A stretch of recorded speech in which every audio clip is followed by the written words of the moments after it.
Hi, my name is George Corcoran. I'm Travis Larkin. I'm Elizabeth Lee. And I'm Bryce Williams.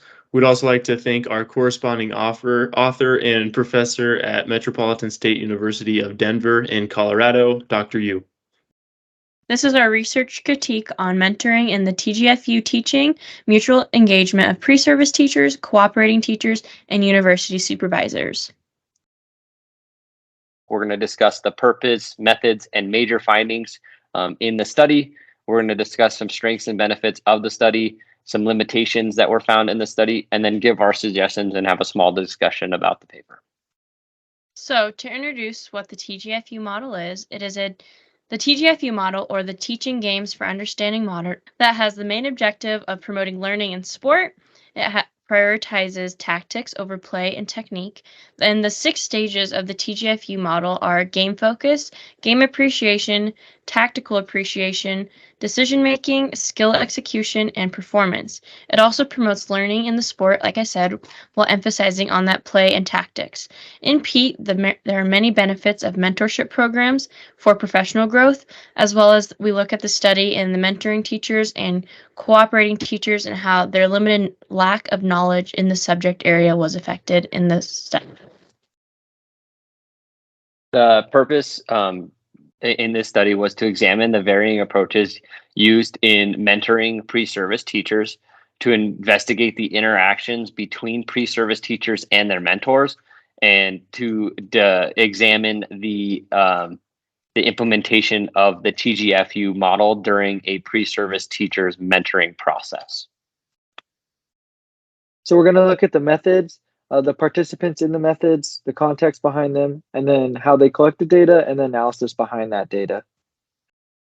So the participants. So there were 10 participants, 9 CTs, and 3 university supervisors participated in the study. One out of the 10, there were 8 male and 2 females, ranged from 21 to 22 years old.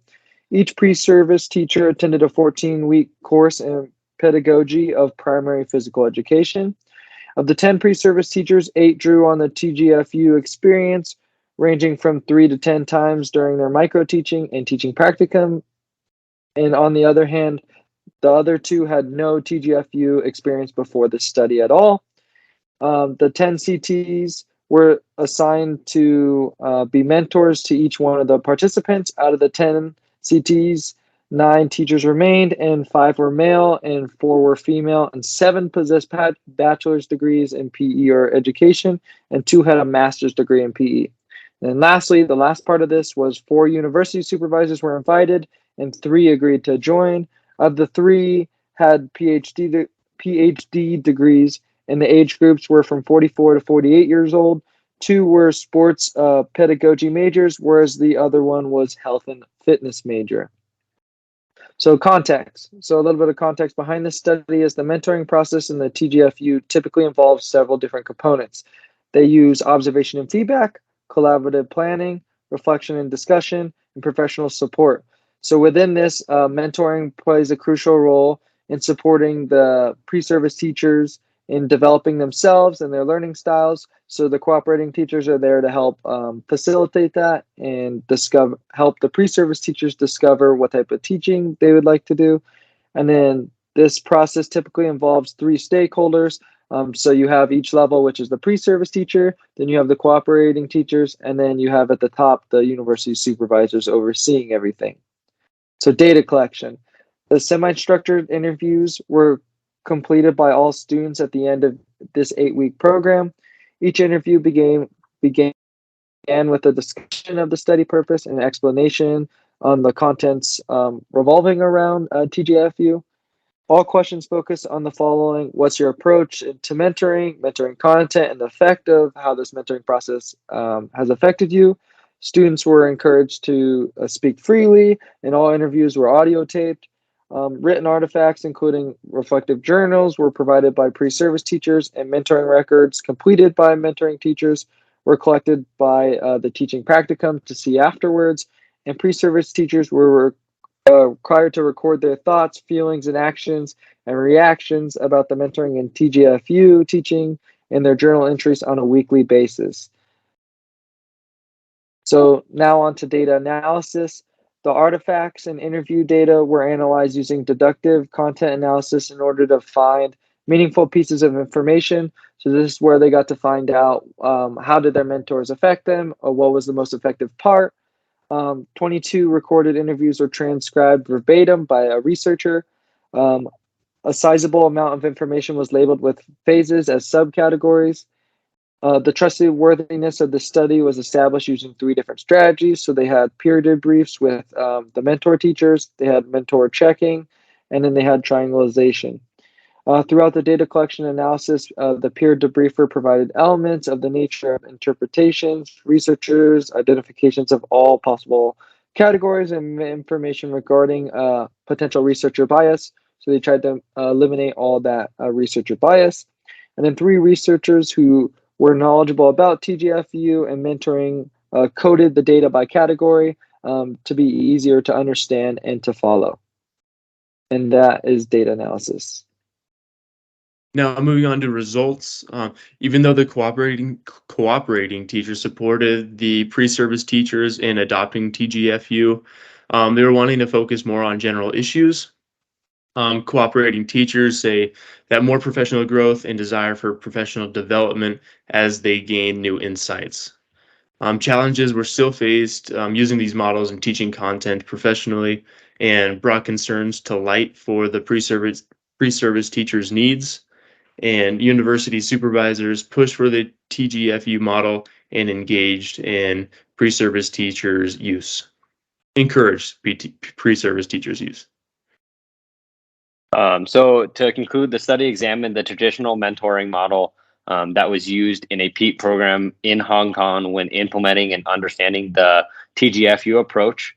It was found that university supervisors helped pre-service teachers to understand the TGfU model, and that the cooperating teachers that were mentoring the pre-service teachers struggled helping the pre-service teachers with the implementation of the TGfU model due to their limited knowledge of that model. It was found that a more collaborative model would be more beneficial to help pre-service teachers. It was found that mentoring allowed both the pre-service teacher and the cooperating teacher or mentor to gain a better understanding of the TGfU model. And the overarching finding of the study was that the traditional mentoring model should be enhanced to be more collaborative, offering pre-service teachers and mentors the opportunity to gain an amplified understanding of the TGfU model and increase guidance for pre-service teachers through the mentoring process. So a really cool strength about this study was students were able to gather useful information about PE and so understand more knowledge about it. So for example, the study exemplifies how mentor learning creates a personalized learning for students based off of your mentor teacher. And then mentoring allows, like I said, for personalized learning to support your specific needs because everybody's very different. So this can help PTs develop a deeper understanding of the TGfU approach and how to use it in their own teaching practice. And another additional benefit of the collaborative learning that requires students to collaborate and communicate between the PTs, the CTs, and the university supervisor. This can lead to more comprehensive understanding of that TGfU approach and provide a supportive learning environment. And the last strength of the study is that the feedback the students can receive affects the TGfU and how the skills are being developed through the teaching of TGfU's model. For the limitations that we found, on the other side of the study, the constraints that can be placed on both the mentor and the students because they may miss out on other learning opportunity or activities. This type of study can also create big dependence on your mentor or university supervisor. That may limit a teacher's ability to have and develop their own problem-solving skills. And finally, mentoring requires resources such as time, personnel, and materials.